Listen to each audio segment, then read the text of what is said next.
I'm going to just talk. I rarely use PowerPoints, but in this case, I decided there's such a wealth of historical photos of salmon fishing and other activities among the peoples of the Pacific Northwest or Pacific North America, Southwest Canada, Alaska, Northwest US, that I had to. Can everyone hear me okay?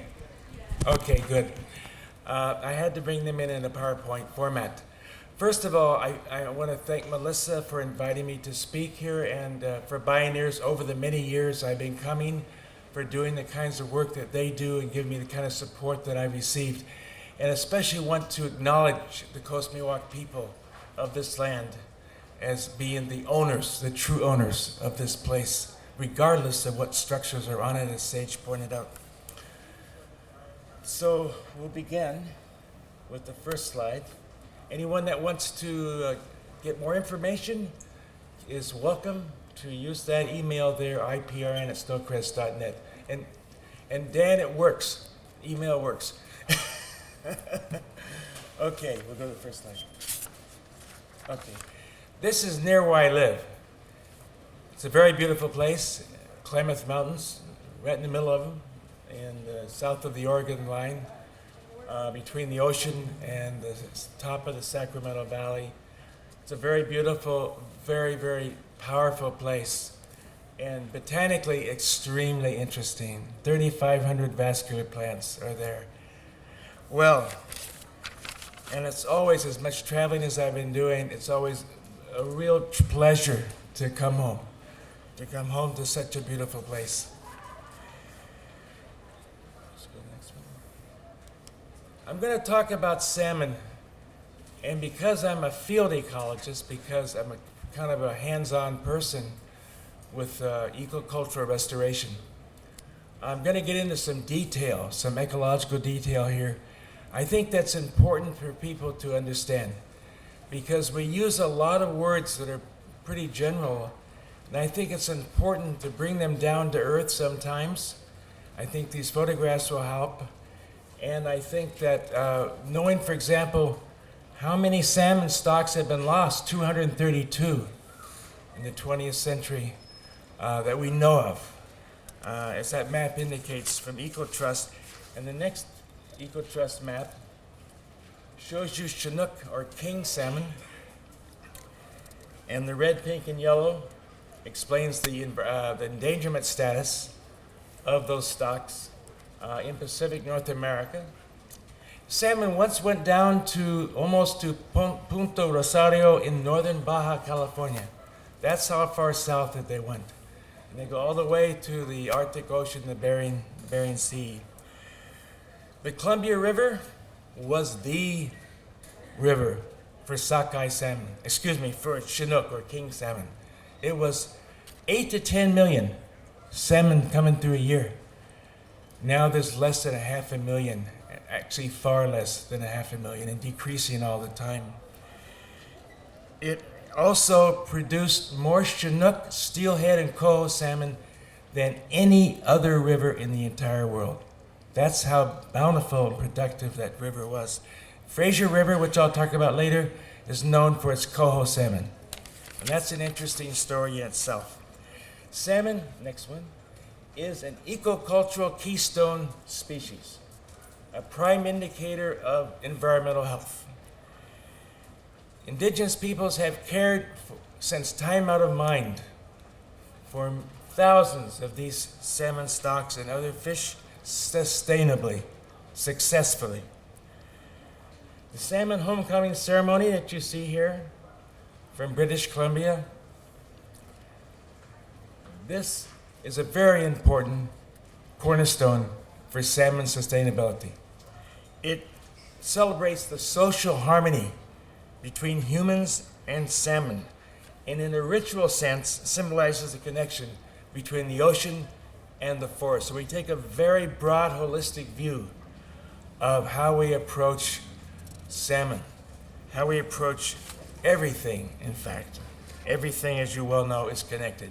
The smoke from a medicine plant called Quixim in the Nuu-chah-nulth language. They live in the Vancouver Island in British Columbia. they had this ceremony. I think this is Nuchanuth here. I got this from Craig Jacobson, who's worked up there. And the smoke from that salmon, which is for those who want to know the scientific name of that plant, it's Lomatium nudicali. We call it also, Carter call it quichefuf. In northwestern Mexico and southwestern Canada, they call it, southwest US, they call it osha.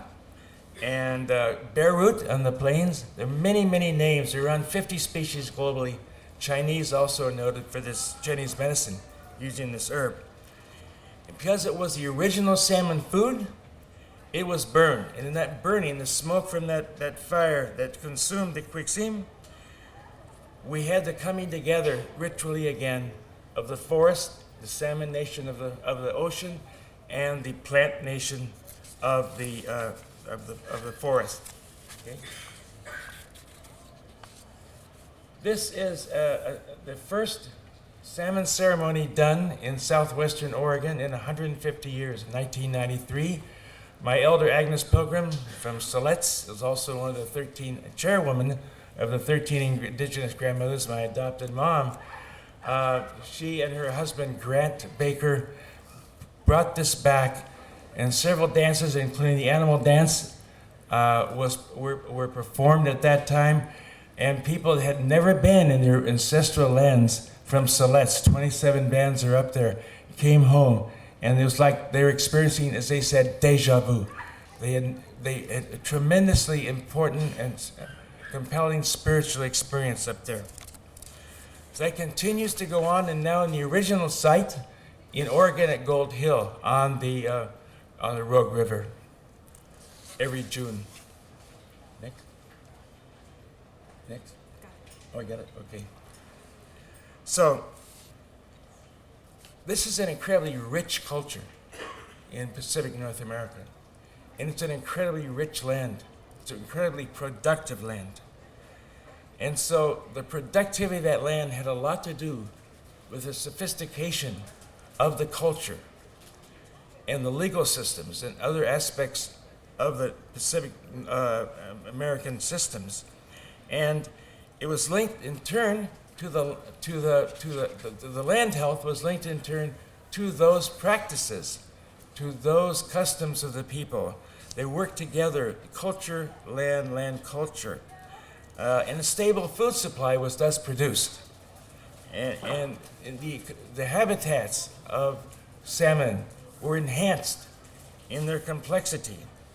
And increased salmon abundance, diversity, and discrimination, distribution rather, that is unknown in any living memory today. It was incredible. The stories are about walking across rivers on the backs of fish. They were that plentiful. Next. I can't quite read this. You can read this here.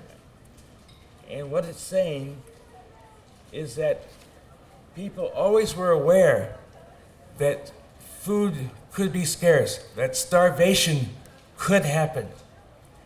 And that was always in people's minds because occasionally, no matter what was done, it did happen. And that kept people real keen about conservation. You know, it's amazing to me, and I'll talk more about this in a few minutes, it's amazing to me that so many scientists that I work with find it incredulous that the indigenous people could be conscious enough to think about tomorrow's food supply when they had to work at getting that food supply every single day. And they had to pray and conduct ceremonies to maintain that food supply. So that they were so concerned on a daily basis about feeding their families and so on, that this was always a driving force for sustainability, because they had experienced those hard times in the past on occasion. Next. Okay. This photo was taken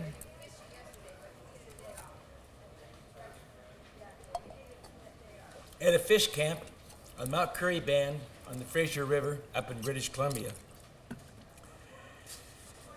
And to avoid this kind of failure that I just mentioned, it was really important that native peoples cared for freshwater habitat. They couldn't alter oceanic conditions. And those conditions, especially with climate change, are happening now at a level that is just beginning to be understood, and in ways that we are just beginning to understand. There's a lot we don't know about the ocean and what's happening with the salmon. For example, changes in ocean currents can reduce the abundance of phytoplankton that constitutes over 90% of oceanic biomass, and other fish species prey on that phytoplankton that the salmon eat, and so it becomes the base of the food chain. If winds and currents happen in a certain way in the springtime, you won't have the upwelling from the deeper, colder waters to bring the nutrients up for the phytoplankton that hang out in the warmer waters above. And when that happens, you don't have a successful harvest, salmon die, and their health deteriorates. So the oceanic currents, especially El Nino and global warming, the warming of the waters and the CO2 emissions that are warming the water and making them as acidic, can cause remarkable changes. For example, in 2010, sockeye, like people had never in living memory seen, came up the Fraser River, Thompson River, other places in BC. In one net in the Arctic Ocean, 10,000 salmon were found. Coho salmon. I'm not coho, but sockeye salmon. And in fact, they were supposed to have gone south to Oregon and Washington, but they didn't. They went north. So the northern route was taken instead of the southern route. This is how iffy the oceanic conditions can be at different times, either for better or for worse. And then, of course, the acidification I mentioned, causing shell thinning and poor bone development for some species. They were having a great time there roasting sockeye at Camp Curry, and everywhere I went, I got presents of nice salmon candy, the cured and canned salmon. I brought a lot home through customs. I think I was at the limit. So it was a very successful trip just from that point of view alone. Okay, next. So what did people do then to deal with freshwater habitat, aquatic habitat? Well, a lot of people, again, aren't aware, and then this includes like probably a good many people here at Bioneers. There were actually physical things that people had to do to be sure that that freshwater habitat was taken care of. One thing was spawning beds. After storms, for example, they'd have to be cleaned. Log jams sometimes were having to be removed after storms. There used to be a late summer, early fall run of Chinook salmon that went up the rivers of southern Oregon and also northern California. And probably some of you have seen these sand spits that close the mouths of rivers at low water times in late summer, early fall. Well, the Indian people would go out and remove that sand, so the first rains came, the salmon would come upriver again. And when the settlers came, the European settlers, they made that illegal, and we lost one stock of salmon completely because they no longer were able to open those sand spits for the Chinook to come up. They would fell trees to divert water into side channels, creating back eddies for overwintering coho, and the flesh sediments from spawning beds. Salmon spawn were transplanted in damp moss to streams with no or few salmon. Now that one really gets the scientists because they cannot believe that somebody would be so conscious of their surroundings they would think about moving salmon from one watershed to another if during the Ice Age, ice blocked the waterways, or during big slides.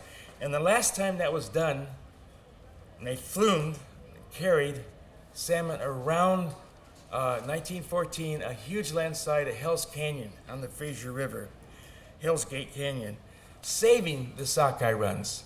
They were responsible for most of that. Next. By the way, that photo was from Haida Gwaii, the beautiful river there, where they still have pretty good salmon runs. Avoiding the tragedy of the commons, I think most of you know what that is. Local control over local resources and the traditional indigenous regulatory structure. Garrett Hardin wrote a book in which he argued, this is years ago, that the salmon, that people that have a commons together will tend to overuse that commons, each individual trying to maximize whatever they can get as fast as they can get it. He later, decades later, wrote another book correcting that viewpoint. But nevertheless, it's kind of stuck. In fact, what's happened and Ellen Nordstrom, who won the Nobel Prize for Economics, emphasized this point. In a commons, you have a regulatory structure where each person, each family, each clan is responsible for their own turf. So what happens is that you have a nested situation of regulation in which during regular times, individuals, families, and clans take care of their particular places, fishing holes, gathering spots for berries, basket plants, whatever, hunting areas. And then during hard times, or times when you have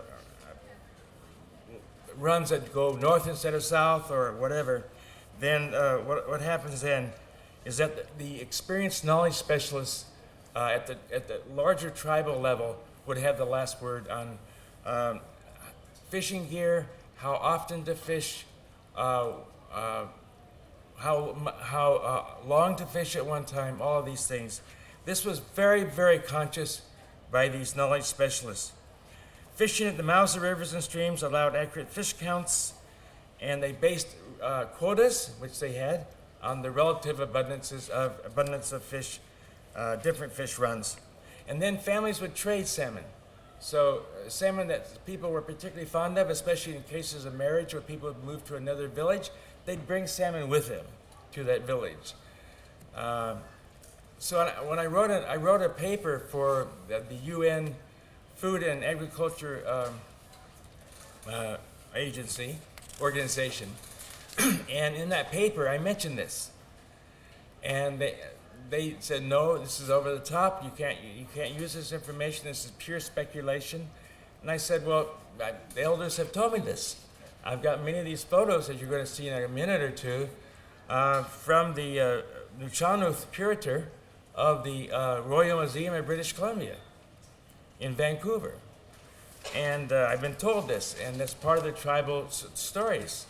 They said, no, you can't do that. We need an academic reference. And so I went back and found an academic reference from 1868 and came back, and it's still, I was over the top. There's no way that they're going to accept that people, in indigenous peoples, could be that sophisticated about their well-being and the well-being of their families and children and future generations. Next one. This is an incredible place at one time. Celilo Falls in the Columbia River, now dammed underwater. This was a great marketplace for the whole Northwest. People came from all over, Idaho, Montana, California, Washington, Oregon, British Columbia, Alberta, to trade here and to fish. So, unfortunately, that is now gone. Next one. Here they're doing dip net fishing for salmon on the Fraser River. That's in the Squamish-Lillooet region of British Columbia. That was near where the Mount Currie fish camp that I showed you earlier was. Next. Traditional fishing technology and mariculture. This is an intertribal fish trap at Evans Inlet, King Island, BC. Fish traps sometimes would become clam gardens. They did a lot of clam farming at that time. And over time, sediment would build up from the ocean, and then it would become a substrate for the clam gardens. And they were also built by enclosing them in stone walls. And at that time, the clams were only exposed at the lowest tides. Okay. This is an intertribal beach trap near Bella Bella, British Columbia. continuing this idea of the fish traps in Hawaii. If you fly over Molokai and other places, you'll see the same thing along the shore. Next. This is a weir. Probably most of you know about weirs. Weirs at the mouths of rivers facilitated the estimation of the size of fish runs. They were opened daily to allow salmon runs through to the natal spawning streams upriver and to the tribes upriver. And then they were closed there when they needed to harvest the salmon. That was done every day until a quota was reached. And then the construction itself and the operation of these weirs was under the control of a medicine person, and a lot of ceremony, a lot of prayers, feasting, and so on accompanied the building of these weirs. Next. This is an example of fish trapping technology, a very complex hook made of various kinds of species for wood and bone. The complex stone and wood fish traps were used also for a wide range of marine species: herring, ulican. Anyone had ulican here? It's an oil, it comes from herring, and it is incredible. Surffish, rather. It comes from surffish.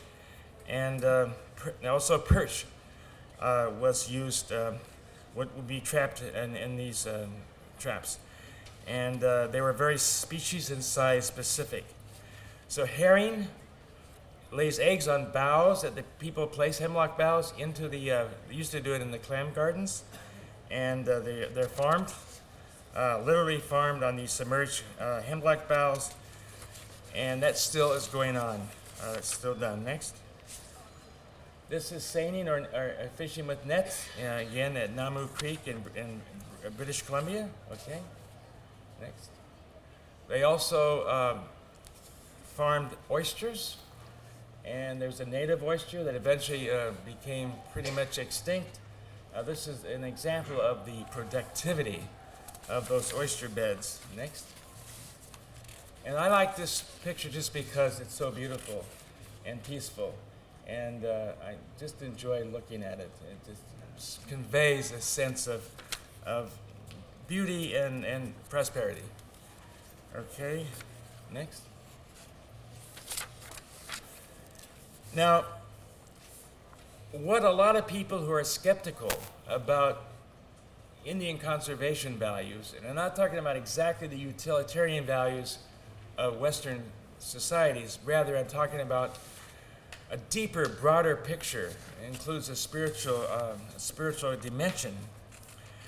But they can't imagine the depth of conservatism of Indian land care practices and river care practices. Very conservative, maintaining, unlike Western economic systems, a surplus of biodiversity with always limits in mind. Remember the photo about thinking about hard times, about starvation times. They always had that in mind, and keeping the people and the resources in balance. That was extremely important. The other thing that Western scientists and thinkers fail to understand is that technology did not limit resource use. Resource use was limited socially. People chose to use whatever amount of salmon or other resources were going to be used. They were not under the influence of limitations or constraints of technology. That's another myth in Western thinking about indigenous or other third world peoples, for that matter, traditional peoples. If I were to contrast Western industrial and traditional indigenous economic models, the ownership idea, which stumps some people and they wonder what we mean by ownership, means the care for that place and taking on the conservation responsibilities for that place. Minimum necessary yields, leaving surplus, was basic, and it trumped our so-called maximum sustainable yields, which of course is an oxymoron. There were incentives for wealth redistribution, potlatch ceremonies, sharing, kinship, kincentricity that Melissa mentioned, taboos of all kinds, 50 or 60 associated with salmon.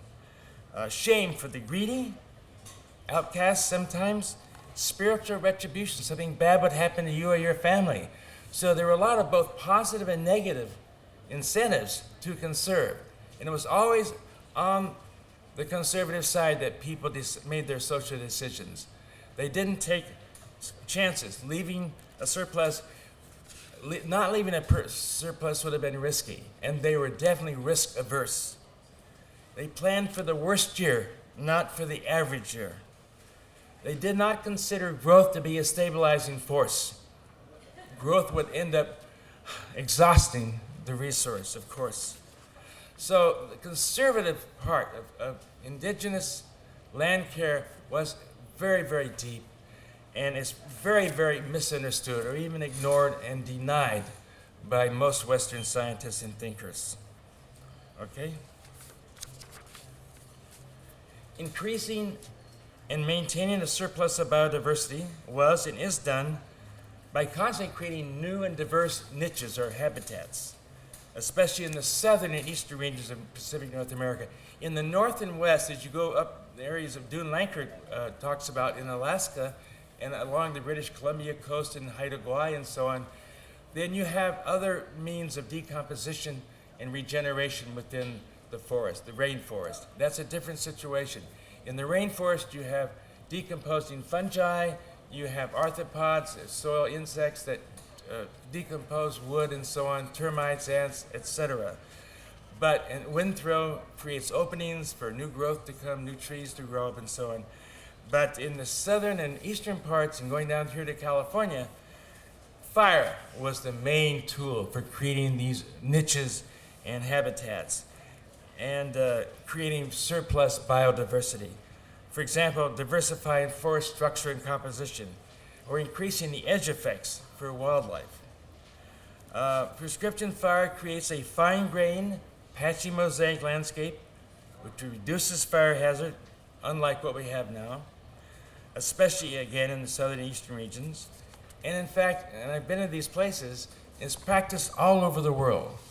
And it's been outlawed all over the world. I remember a time in Kenya, among the Maasai, at Masai Mara in Serengeti, where there were thorn bush and thorn trees moving into pasture lands that the cows are grazing, Maasai cows, but also the resident and migratory herds that came through. And there was a time when there was a disease that swept through East Africa, and all the cattle died, and many of the wildlife died, and the British, looking at this, decided that when the thorn bush started coming back and growing, and the acacia came back and so on, they liked the idea of the greenery, the forest. And so to them that was pristine. But in fact it was just a historical accident of a disease epidemic that came from India. And so they're allowing again, because they've outlawed fire, for the thorn bush to come in, and that is directly affecting resident and migratory wildlife as well as cattle. So the Maasai are the ones that are keeping that open. They're keeping it like it used to be. So, next one. The creation of surplus biodiversity promotes stability and diverse production in constantly changing ecosystems. This is the essence of sustainability. And indigenous knowledge keepers and Western ecologists alike recognize this natural law, which is the more diverse the system, the more stable the system. Too much growth risks long-term stability and productivity. This seems to be counterintuitive. Why is that? When native plants are forced to grow faster than they normally will, as in genetically modified organisms, GMO, like wild rice, for example, their rest is interrupted. It's not balanced with their growth. And so what happens is, and this is what's going to happen with GMO rice if that ever occurs, is that instead of every 4 years producing a good crop of wild rice, they're trying to force yearly good crops, yearly abundance. When they do that, they also, through the genetic means they're using, would enlarge make the root masses grow to a point where the bacteria that decompose these root masses are going to take all the available nitrogen away in the system. So what will happen, you'll have good production for several years, and then suddenly the system crashes. And I just heard a research report 3 days ago at home that indicated that people that are restoring marshes and applying nitrogen to increase the spread of marsh grasses and other native plants found out that after several years, the entire marsh was beginning to disintegrate. And it was beginning to disintegrate because they had forgotten about bacteria, decomposing bacteria using all of the nitrogen in the system, and so the plants no longer, and they didn't have, in this particular case, they also didn't grow roots, unlike the wild rice case. So too much growth risks both long-term stability and productivity. Continue here. This is a mock-up of it's in a book by Henry Lewis and Cat Anderson. He was a man that did original work on Indian fire 50 or more years ago, and it was so controversial it was never published until 2002 when Anderson and Lewis did publish the book Forgotten Fires. It's very worthwhile reading this book about Indian fire in the United States from coast to coast and from Canada to Mexico. Now we have, next one, a situation that I encounter a lot on the ground where you have so many small trees crowded together, you can hardly walk there. Animals have to use logging roads to get around. That's how thick it is. And what those trees are doing through evapotranspiration, they're depleting the groundwater rapidly. That affects the quality and quantity of water for salmon. So, again, like in the case in Kenya with a Maasai and the thorn trees, they forget that there is such a thing as a balance between understory, grasses and forbs or flowers, and shrubs and ferns, and small trees and large trees and elders, and they all have to be in the system. Indigenous people understood and understand that. And so fire then can assist water conservation. That's the next slide. And we're talking 2,000 and 3,000 or more trees per acre in mid-successional state. No understory. This is bad for both wildlife and cultural plants, many of which come from those understories. So this fire here, I took a photo of that I also managed in Oregon in the mid-90s, are now done fairly frequently because it was very controversial until the 70s and 80s. And now ecologists, fire ecologists, are doing this more on a regular basis, except they're having a problem when these fires get out of hand and they get sued. And so the agencies are a little leery right now about, and so they pulled back in their efforts somewhat. But they do recognize that indigenous burning all these thousands of years was what kept these systems, and in Africa, and in India, and in Australia, and in Mexico, and even in eastern Alaska, even among the Gitsan. I mean, it was everywhere. And this fact, this incredible fact, is not hardly known in the literature. So, next. Fire, water, and salmon, restoring sustainability and resilience in the drier southern and eastern regions of Pacific North America. Fire suppression has led to dense young stands. The restoration following variable density thinning allows permanent old growth to gradually develop, which is what we do when we're in the field, developing and restoration permanent old growth, and separates various plants in an area, so you have that mix, that balance of shade and sun. And this is that surplus biodiversity that I was talking about earlier.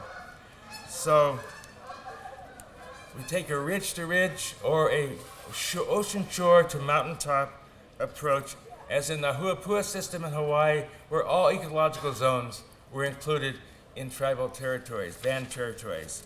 Next. This is an example of work I've been involved in, where on the left at the top, it's before thinning. This is in Oregon. that used to be oak, white oak, and ponderosa pine. It turned to Douglas fir, and now it's going into grand fir, which is a shade-tolerant species that grows more in shady conditions and is very vulnerable to fire. And so we're getting back to the original structure and composition. On the right, you see the results of that thinning using variable density, which means some more closely together, others further apart, shade, sun mix. And finally, I seed grass seeds right in the ashes. They're still warm, following the fire, and that's an example at the bottom. And that's wildlife. In many cases, with some of the forbs, that's also cultural plants, and that is part of that whole balance, that surplus biodiversity that people in their conservative approach to nature relied on. So next. I won't have time to define this. I'm running short. I don't want to keep you away from the dance. But to put it simply, ecocultural restoration is where you're looking both at culture and at ecology simultaneously. And so you're taking time-tested, traditional, indigenous land care practices, cultural practices, and using those to focus especially on cultural plants, but also on the plants, the cultural plants, the communities the cultural plants are part of. Even among traditional harvesters, say of baskets and other important cultural species, sometimes people forget that there's that broader connection that needs to be also restored, and that we can't limit it just to the basket plant, but consider the communities that surround and in which the basket plants are embedded. So all of this, again, is a holistic approach to restoration. That's why we call it ecocultural. Next. Bear grass is an example. That's tweet, yurok, and hoopa. Acquaintance of mine who's doing some burning. Bear grass for baskets. Next. Now, most of you are pretty aware of the effects of climate change. I listed a few here, but I'm going to make one point as you look at the various bullets, and that is that what I found in talking with elders and even younger people from Washington State and British Columbia on the coast, and Puget Sound especially, and the Olympic Peninsula, is that water is being released in the system. It arrives for salmon in the streams from the watershed, soaking it up, okay? It arrives 2 months now before the salmon arrive. That's how far apart they're separated.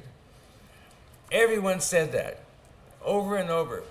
And it used to be you had a good duff layer, you had a sponge effect of these watersheds. If you did use fire in that area, you didn't use it that frequently. It's unlike the more eastern and southern parts. So you had retention of water, and that water went out slowly. So when the salmon did come, it was available for them at that time. Now they're coming to a dry watershed. This is not good for them. Next. So this is leading to a positive feedback loop, which I'll talk about without that's all right. Where you have warming air, warming fuels, wood, forests. You have then fires because you have a shorter winter and a longer fire season by several weeks. In Northern California, by the last 30 years, by 20 days. And therefore, there's more fires. You have beetle kills that have an additional time to have another generation. Instead of 2 or 3, you would have 3 or 4. And that affects the trees. They die. That's fuel again. So that the more warming, the more beetle kill, the more buildup of fuels from not burning in the first place on a regular basis, the more greenhouse gas emissions that are released when a fire does come. And that release then causes still more fires because there's still more warming. This is what I mean by positive, what is meant by a positive feedback loop. Okay? And in passing, I would say that is an unintended unintended consequence of the suppression of Indian fire. Because what's happening, and we can't exactly predict what will happen for sure, is that ecosystems are now vulnerable to flipping over, turning over into totally new, novel states that we can't even describe yet because of repeated catastrophic fires at the wrong season, often too. And when that happens, we're having a whole new mix of species assemblages and a whole new structure. This is a gigantic experiment that we're now going through due essentially to the outline of indigenous fire in the first place. So, next one. That was a clear cut in Haida Gwaii. They're still doing some of that, but it's much better than it used to be. Addressing climate warming and disruption with ecosystem-based adaptation, ecocultural restoration. Aim high because you have a historical baseline that's informed by Indian land care practices, a certain structure and composition within the forest ecosystems that's changed because of development, because of changing climate. So you start out with an historical picture that's your baseline, tells you what health is really like, and then you adapt it to changed conditions now. And one way to adapt it is to assist regeneration of those populations and individuals of species that are best adapted to harsh sites, to global warming, and so on. You need, tribes can't do assisted migration in most cases because the territory is not big enough, and therefore they can't follow species north or uphill. So therefore they've got to be thinking about assisting regeneration locally, where they live.